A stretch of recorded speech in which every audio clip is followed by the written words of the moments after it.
नमस्कार, मी प्रवीण कांबळे महाराष्ट्र न्यूज़ नेटवर्कमध्ये आपल्या सर्वांचे सहर्ष स्वागत करतो। चलिए बस बस बस दो, हाँ ये इन्होंने और इन्होंने किए, ठीक है, बाकी सब रखिए। नहीं एक दो चलिए, हाँ बाकी बाकी रखिए। अभी नेक्स्ट 5 है। 100-125 60-70 रुपयाचं पेट्रोल डिझेल 100-125 वर नेलं। 5 चलिए, अभी नेक्स्ट आ जाए 5, नेक्स्ट 5 आ जाए। चलिए नेक्स्ट 5 आ जाए।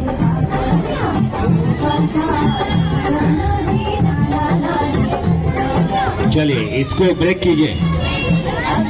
हाँ ये रिंग को अलग कीजिए। चलिए रिंग को अलग कीजिए।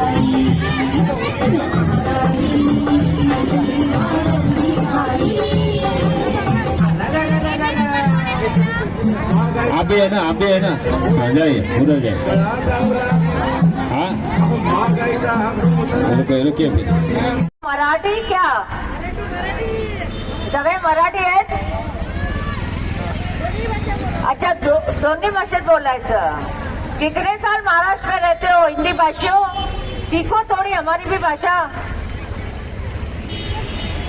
बच्चों को सिखाओ मराठी।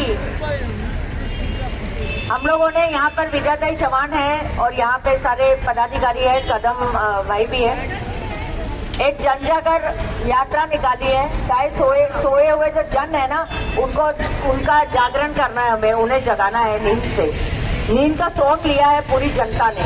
पिछले 8 साल से जिस महंगाई और बेरोजगारी के बोझ तले हम दबे हैं, लेकिन हम बिल्कुल भी अपनी उंगली भी नहीं उठाते उस बोझ को हटाने के लिए। मुझे इस बात का अचरज लगता है। यहाँ पर रास्ता नहीं है, मैं खुद देख रही हूँ। ये रास्ता है क्या? ये रास्ता इसको बोलते हैं। आपके पास क्या समस्या है? पानी आ रहा है एकदम 24 घंटे? नहीं आ रहा है। नहीं आ रहा ना? नहीं। तो मतलब महंगाई बेरोजगारी तो है ही, लेकिन आपके पास पानी की समस्या है, रास्ते की समस्या है, और क्या क्या है? बिजली बराबर आती है ना? और इसका कोई दुख सुख लेना देना आप लोगों को नहीं है। क्यों नहीं है? आप बोले मुझे वोटर कौन कौन है, हाथ ऊपर करो। बस इतने ही वोटर है यहाँ पर। वोट कौन दे सकता है? जिसका नाम वोटिंग लिस्ट में है वो। आप किसे वोट देते हैं मुझे पता नहीं, लेकिन मैं एक ही बोलना चाह रही हूँ कि अगर आप वोट देते हो तो सोच समझ के दीजिए। अपने बुद्धि को अपने दिल के ऊपर रख के दीजिए। वैसे भी दिल यहाँ रहता है और दिमाग ऊपर। समझ में आया? क्योंकि दिमाग ही है जो हमारे हर शरीर के अंग को बोलता है, अब तू खा, अब तू पलक झपक, अब तू सांस ले। अगर हम बंद दिमाग से चलेंगे तो सिर्फ दिल का धड़कना नहीं कुछ मतलब रखता। उसे बोलते हैं कि पेशेंट अब कोमा में चला गया है। दिल की धड़कनें तो वैसे भी मशीन के जरिए भी चलाई जा सकती है, लेकिन दिमाग को मशीन के जरिए नहीं चलाया जा सकता। इंसान है हम लोग। इस तरीके के वातावरण में अगर आप रहना चाहते हो, जरूर रहो। मुझे नहीं मालूम क्या सोच के आप उनको चुन के लाते हो हर वक्त। पैसा, दहशत, कोई झूठे सपने, आश्वासन, क्या है? क्या ऐसा डरने की क्या बात है? आप मतदाता हो, वो लोग नहीं है।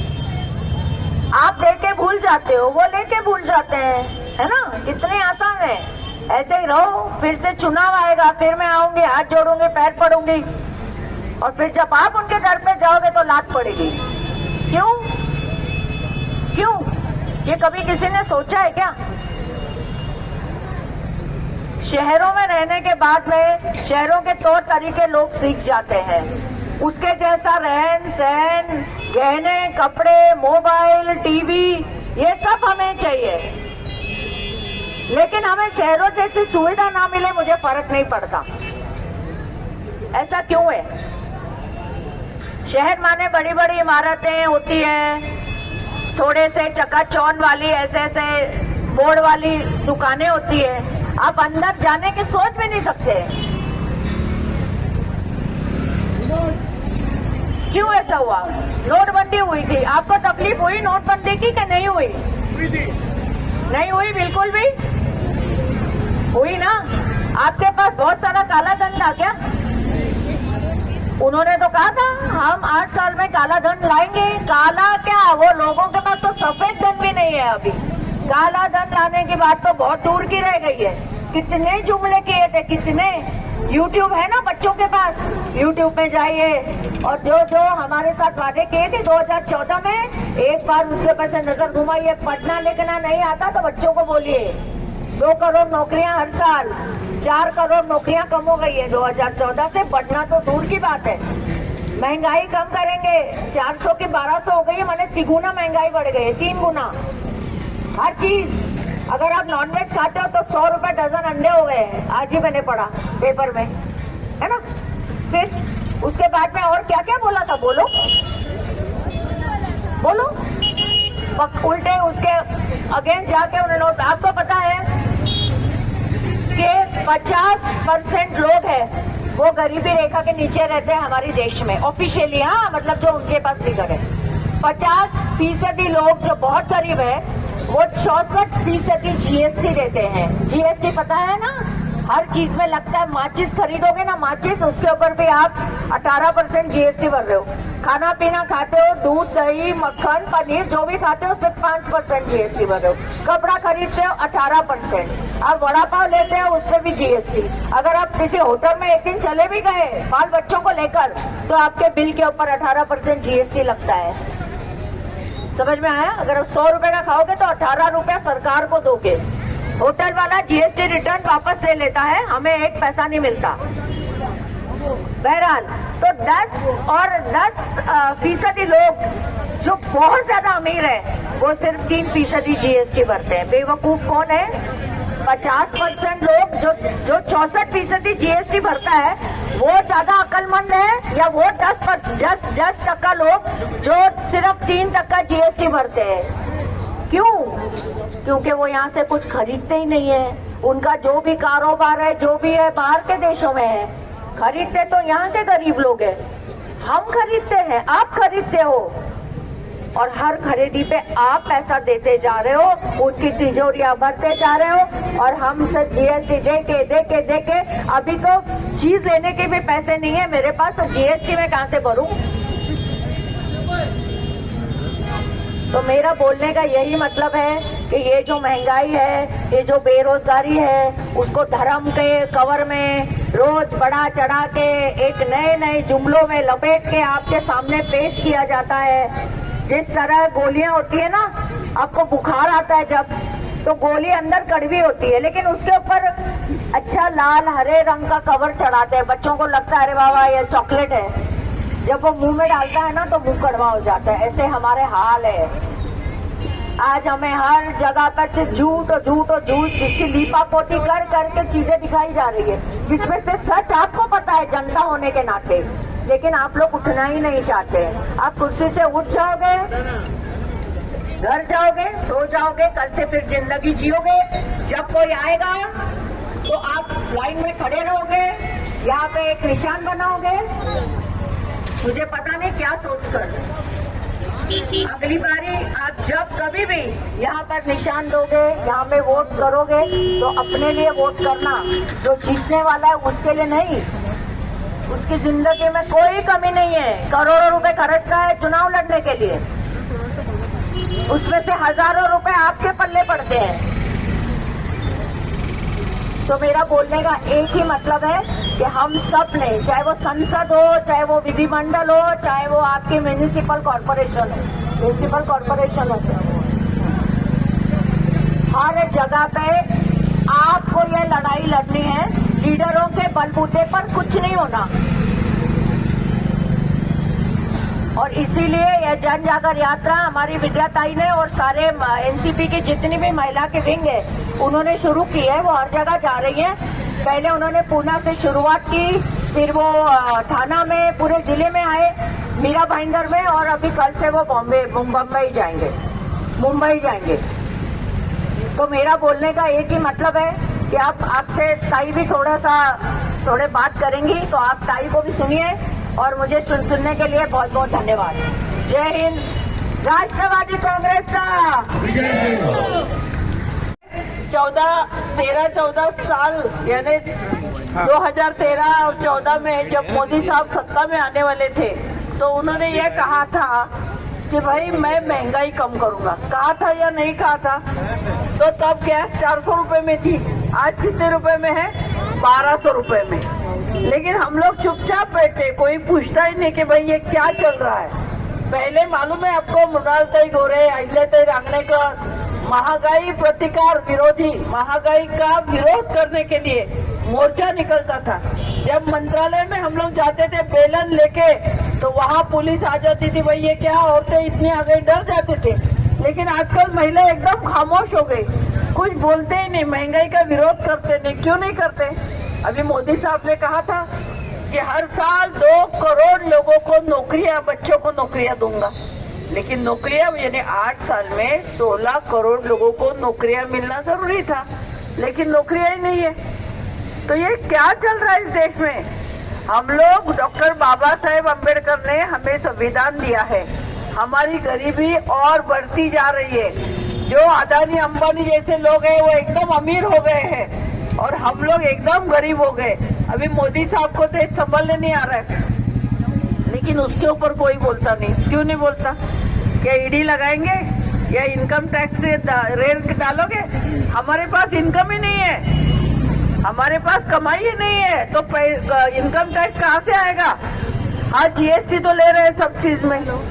तो ये बोलने के लिए अभी मोदी साहब क्या कहते हैं कि हिंदुत्व, हिंदुत्व, भाजपा का हिंदुत्व। अरे हम सब लोग हिंदू हैं, मैं भी हिंदू हूँ, आप भी हिंदू है, 80% लोग हिंदू हैं। तो ये जो ऑपरेशन किया जाता है ना जब हमारा, तभी हमें एनेस्थीसिया दी जाती है, भूल दी जाती है। और ये भूल देते वक्त हम लोग ये कहते हैं कि भाई हमें कोई कुछ पता नहीं चलता।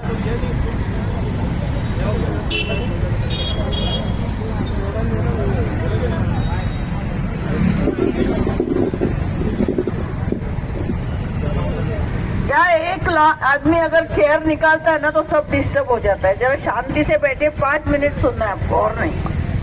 तो ये 80 करोड़ देश जो गरीब है, वो गरीब कम से कम अपने माए बाप सरकार को पूछे कि भाई ये महंगाई कब कम होने वाली है। हमारा सिलेंडर 1200 रुपए, परसों एक औरत आई थी, हम लोग महिलाएं बैठे थे कि भाई सबसे बड़ा महत्वपूर्ण मुद्दा कौन सा है? तो औरतें बोली महंगाई का मुद्दा सबसे ज्यादा है। वो औरत बता रही थी मैं रोटियां बना रही थी और गैस खत्म हो गई, बाकी का खाना घर में बना ही नहीं क्योंकि स्टोव नहीं है। आपकी सरकार थी तो कम से कम स्टोव जला के हम लोग खाना बनाते थे। आज ये सब ऐसा हो गया है कि 2 दिन हम लोगों को भूखा रहना पड़ा क्योंकि 1000 रुपया इकट्ठा करके ही सिलेंडर आता है। आजकल स्टोव भी नहीं है। तो ये हम लोग क्यों सह रहे हैं? हम लोगों को बोलना चाहिए कि भाई महंगाई कम करो। हम लोगों ने आपको पूछा नहीं था कि आपकी सत्ता आने के बाद क्या करोगे। आपने हमको बताया था 15-15 लाख रुपया आपके अकाउंट में डालेंगे। 15 लाख रुपया तो आया नहीं। अमित शाह जी बोलते वो तो चुनावी जुमला था, यानी तुमको बेवकूफ बनाने का था। तो बेवकूफ तो बना लिए। फिर 2 करोड़ नौकरियां नहीं। फिर बाद में क्या करते हैं कि हिंदुत्व। तो हम लोग ये पूछना चाहते हैं कि हिंदू धर्म क्या कहता है। मैं भी हिंदू हूँ, बहुत सारे लोग हिंदू हैं। तो हम लोग मंदिर जाते हैं, पूजा करते हैं, कोई भगवा वस्त्र धारण करके नहीं जाते। तो मेरा हिंदू धर्म, हमारा हिंदू धर्म क्या कहता है कि भाई भगवा यानी त्याग का प्रतीक है और भाजपा का हिंदुत्व यानी भोग का प्रतीक है। हम लोग सत्ता में बैठेंगे, अरे भाई भगवा धारण किया है तो आप संन्यास लो ना। आप मोक्ष प्राप्ति के लिए भगवान का नाम स्मरण करो। यार सत्ता में क्या है? लोगों को लड़ाने के लिए अगर आप यहाँ पे आए हो तो ये पूरा गलत बात है। तो इसीलिए हम लोगों को पूछना पड़ेगा सरकार को कि हिंदू हो चाहे मुस्लिम हो चाहे सिख हो चाहे ईसाई हो, धर्म को महंगाई है क्या? कोई महंगाई को धर्म है? कोई महंगाई जो है उसका कोई धर्म होता है क्या? आप मुझे बताइए कि भाई ये हिंदू है तो इसको 200 रुपए 100 रुपए का तेल है, इसको 50 में दे दो। तो ऐसा नहीं होता है, सबको महंगाई है। तो हम लोग कहते हैं कि ये संविधान है, इस देश का जो संविधान है, तो इस संविधान ने हमें सर्वधर्म समभाव सिखाया है। सर्वधर्म के लोग एक साथ रह सकते हैं, तो हमें लड़ना पड़ेगा। और ये महंगाई का जागर इसीलिए है कि हम लोग पूरे महाराष्ट्र में घूम के आपके साथ आएंगे, तब आप लोगों ने ये जागर यानी ये इसका एक आंदोलन करना पड़ेगा। आपकी तैयारी है आंदोलन की? नींद आ रही बहुत? तो आप इतना ही बताइए, महंगाई कम होनी चाहिए या नहीं होनी चाहिए? महंगाई कम करनी चाहिए या नहीं? जोर से बोलिए, महंगाई कम करो, कम करो। मोदी सरकार होश में आओ। बराबर है ना? परसों एक भाई इधर खड़ा रह के बोल रहा था, भाई वड़ा पाव 5 रुपए में मिलता था पहले, आज 15 रुपया 20 रुपया वड़ा पाव का है। 2 वड़ा पाव खाते थे तो पेट भर जाता था। अभी तो वड़ा पाव का भी जमाना नहीं रहा है। तो गरीब कैसा जिएगा, बच्चों को कैसा सिखाएगा? और पढ़ लिख के भी नौकरियां नहीं है तो क्यों पढ़ाएंगे बच्चों को? तो ये मोदी साहब को पहला समझना चाहिए कि भाई ये महंगाई तो हमने कमी की नहीं, हम लोगों ने रोजगार तो दिया नहीं, तो हम लोग सत्ता चला नहीं सकते। तो नीचे उतर जाओ ना, फिर से चाय बनाओ, कुछ भी धंधा करो, लेकिन जो अच्छे लोग हैं उनको सत्ता पे रहने दो। ये आपस में लड़ाने का काम मत करो। गरीबी और बढ़ रही है। तो मोदी जी क्या बोलते हैं, 80 करोड़ लोगों को मैं मुफ्त में राशन का धान्य देता हूँ। वो राशन का धान्य खाने के लायक नहीं होता मोदी साहब, उसमें मिलावट है। हमारे झुग्गी झोपड़ियों की महिलाएं कहते हैं कि चावल और गेहूं साफ करते करते ताई आंखें कमजोर हो गई। बराबर है ना? तो ये सब बोलना चाहिए। सहेंगे तो कुछ नहीं बचेगा। हिम्मत रखो, तुम्हारे को कोई जेल में नहीं डालेगा। इस देश की 80 करोड़ जनता अगर रास्ते पे आती है तो अमित शाह के पास कौन सा जेल है क्या कोई जेल? तो डरते काहे को हो? तो ये लोगों को बोलना चाहिए, सोचना चाहिए कि भाई हम लोग महंगाई की मार नहीं सहेंगे। और हमें अभी एक ही घोषणा देनी है। देखो, जो जीत के आता है ना, अभी आपका रास्ता देखो, ये बोलते हैं यहाँ महापौर का वोट था ये। अच्छा, ये मेयर यहाँ रहती है और रास्ता नहीं है, उनको रास्ता नहीं बनाया 5 साल में, पानी नहीं है बाइंदर में। तो ये क्या करते हैं? पैसा कमाने का काम। तो इनको आप पूछते नहीं ना, इसीलिए ऐसे है। जनता गरीब है, 15-15 दिन 8-8 दिन पानी नहीं आएगा तो भी कहेंगे। झोपड़पट्टियों में, झुग्गी झोपड़ियों में लोगों को रहना पड़ता है, टॉयलेट नहीं है, पानी नहीं है, खाने को नहीं है, फिर भी गरीब जिंदा है। इनको गरीबों को खत्म करने का है और इसीलिए ये रास्ता उन्होंने निकाला है। तो ऐसे लोगों को सबक सिखाना है या नहीं? सिखाओगे ना? तो बोलो, गैस का सिलेंडर 400 रुपये मिळाला पाहिजे। गैस का सिलेंडर 400 रुपये में मिलना चाहिए। हाथ ऊपर करो। नहीं है? नहीं चाहिए 400 में? गैस का सिलेंडर 400 रुपया। गैस का सिलेंडर 400 रुपया। गैस का सिलेंडर 400 रुपया। कोई भी वोट मांगने को आए तो उसको पूछना, गैस का सिलेंडर पहला 400 रुपया करो, फिर वोट मांगो। तो देगा 500 रुपए का नोट। चलो, आपके वोट घर में कितने वोट है? 4 वोट है मेरे घर में। 4 वोट है तो बोलते हैं 2000 दे देंगे, आप खुश? लेकिन वो 2000 अगर आज नहीं चिल्लाओगे, नहीं बोलोगे तो सिलेंडर 2000 हो जाएगा। डॉक्टर बाबा साहेब अम्बेडकर ने हमें संविधान किस लिए दिया? वोटिंग का अधिकार किस लिए दिया? ये हमारा वोट बेचने के लिए नहीं। हम लोग मुंह से जब जय भीम कहते हैं तो डॉक्टर बाबा साहेब अम्बेडकर को अपमानित नहीं करना चाहिए। हम लोग 4 दिन भूखा रहेंगे, लेकिन बाबा साहेब अम्बेडकर ने जो चुनाव का अधिकार दिया है उसको बेचेंगे नहीं। उसको बेचना है यानी डॉक्टर बाबा साहेब अम्बेडकर के विचार को बेचना है। इतना ध्यान में रखिए। धन्यवाद। धन्यवाद, बहुत ही अच्छा मार्गदर्शन।